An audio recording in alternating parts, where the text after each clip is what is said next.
also be a gay person. I'm just letting that out there because he's open about that.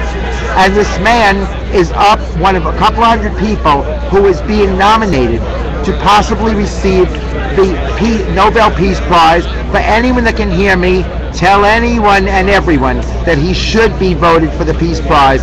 Everyone knows what just happened with the massacre and how terrible that was. All Bradley Manning was doing was exposing the same kind of pictures. I have his pin on my hat right now, Bradley Manning. Yeah, Bradley Manning, okay. And what he was doing was heroic. He was telling the truth. Yeah. If you believe in God, people that preach God know that God tells you not to lie. Why does America have a wonderful man who's doing what God would tell him to do, exposing the murder of innocent people, including children? Why? Because he put those pictures on WikiLeaks. Is our brother Bradley Manning been tortured in solitary for this past year, and with the threat of life in prison and possibly the death penalty? Everyone that hears this, if you didn't already know, this is the God's honest truth. Find out what you can about him. Tell everybody you know. Write to your Congress people, because this is a disgrace. How old is he now? He's a young guy. I think he just turned 23 or 24. He's a young kid, as you can see by the picture. Bradley Manning on my hat. And I have another picture of him at home that I'll start wearing again without his uniform, and he looks about 18 years old. This is what we do to young or any people that speak the truth in this country. I just went to the Left Forum, which we just had down at Pace University over this weekend, and the last group that we went to was about political prisoners and how people are tortured in this country for speaking the truth. You see the political prisoners? One of whom is Lynn Stewart, who is the people's lawyer. Right.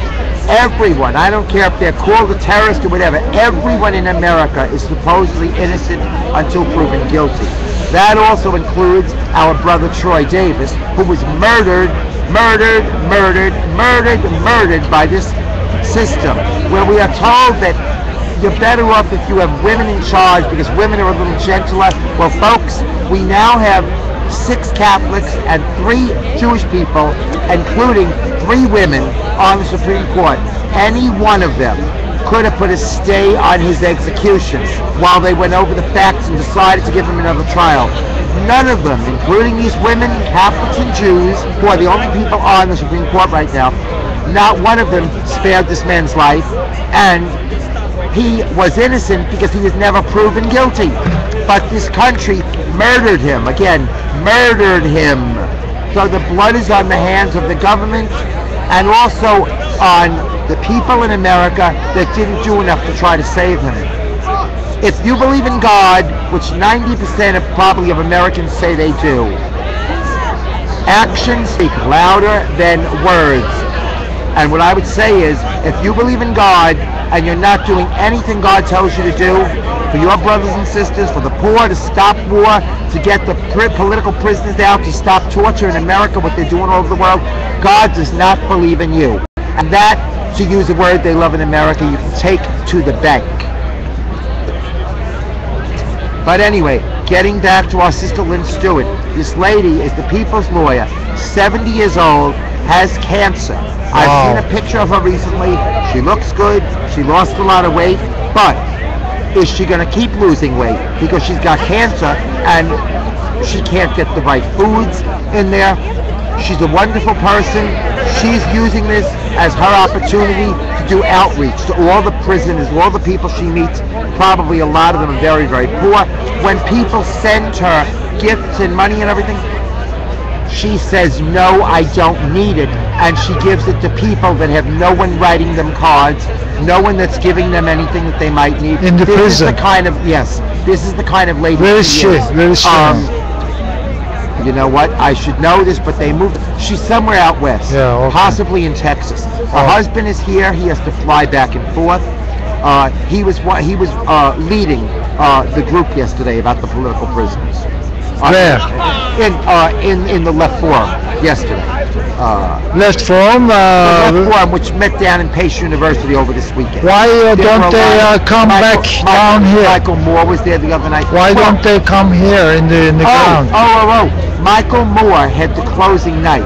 Yeah. Saturday night, not the closing night, but Saturday night. Yeah. And he knew we were all in Zuccotti in Liberty Park because we just went back there. Right. So he announced at the end of his speech, and they played the tape tonight on WBAI radio. Yeah. And he was speaking, to his audience there, and he said to them, "We are going to march to Liberty Park and join our brothers and sisters," because it was the same day, St. Patrick's Day, that we had been being violently attacked by the cops.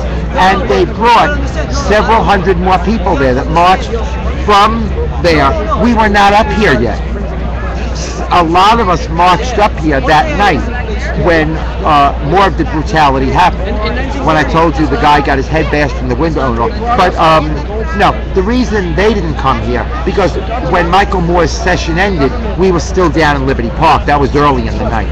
So what do you think about this? I think this is wonderful. I was just saying to you before, this is my old park where we had no police state, so I'm right at home, and this is great, and this movement is going to keep growing. Yeah, you see some girl here and some guy sitting here, and here, but I don't see a lot of people sleeping. Well, a lot of young people here. It's too early in the night to sleep. It's too early to sleep. These are young people. Yeah, later on, huh? If Bloomberg is afraid that people are sleeping, first of all, he is a disgrace, and he's a piece of crap in my mind. Ever since he got in, they've been threatening people. They've been taking people off trains. I've been on trains over the years where poor, unfortunate people, homeless people, are trying to ride trains at night. This disgraceful country, which has the nerve to try to say that they're Christian, does everything the most anti-Christian way they possibly can. They turn up the air conditioning in the winter on the trains, try to drive the poor and the homeless people off the trains, and they stop the trains sometimes, and cops will get on the train. At the least, they will make people sit up. At the most, if they're sleeping, they'll take them off the train and either arrest them or give them a summons. This is how, a few years ago, one cop got on a train, which I was on sitting, and a homeless person was laying down. And he was a young cop, and he started telling him, sit up, sit up. And while the cop was still in the car, they hadn't gotten to the point of arresting us for free speech, which they do now. But while the cop was still in the car, Bloomberg was in office then, it was several years ago. And I said to him, this poor person has nowhere to go. Aren't we a Christian country? Why are you harassing him? I said, he does not have a mansion to go to. He has nowhere to go to, and he's sleeping on the park. And the cop just walked into the next car to get away from him. Now, 5 or 6 years later, he probably would have arrested him. Yeah, because of Bloomberg. Because of Bloomberg, or as I call him, because he's rich. I call him Bloom Turd, T-U-R-D, and that's what I write on my shirts about you. The rich turd, huh? Exactly. Turd. Bloomberg, who is now the 20th richest man on earth, who also said the other day, if people are fighting to get $10 an hour salary, it is too much because it will put the businesses out of business. How stupid do they think people are? Mr. 20th richest man on earth is telling poor people, you should work for under $10. You cannot even afford an apartment on $10 an hour. You would have to work the entire year just to pay your rent, and you would have no money. Maybe you can share your room or your bed with other guys in the basement. Right. But what I'm saying is, let me tell you right now, just quickly, everyone in America deserves a safety net. We all deserve a roof over our head in what is called a Christian country. Everybody deserves their basic needs, to have a roof over their head, to have basic health care, free health care, which many social democracies do all over the world. And America, which we keep being told by cops, this is the greatest country in the world, and also Wall Street people. If you don't like it, leave it.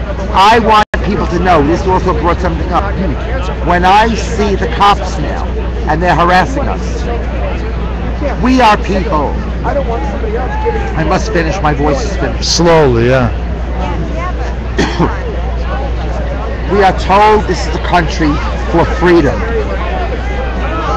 What I say to the cops when they're harassing and abusing all the people, I say to them what they used to say to us: if you don't love free America, get out of here. If you don't love it, leave it. And I will sign off. Thank you for listening. I hope you got something out of what I said. Join the movement, everyone, but my voice is shot. Good night. Thank you. Are you talking about volunteering? In a way, yeah. In a way. Yeah, you heard Bob, right? Yeah, if you don't like it, this is how democracy looks like. If you don't like democracy, get out. That's Bob says, and I agree. Yeah.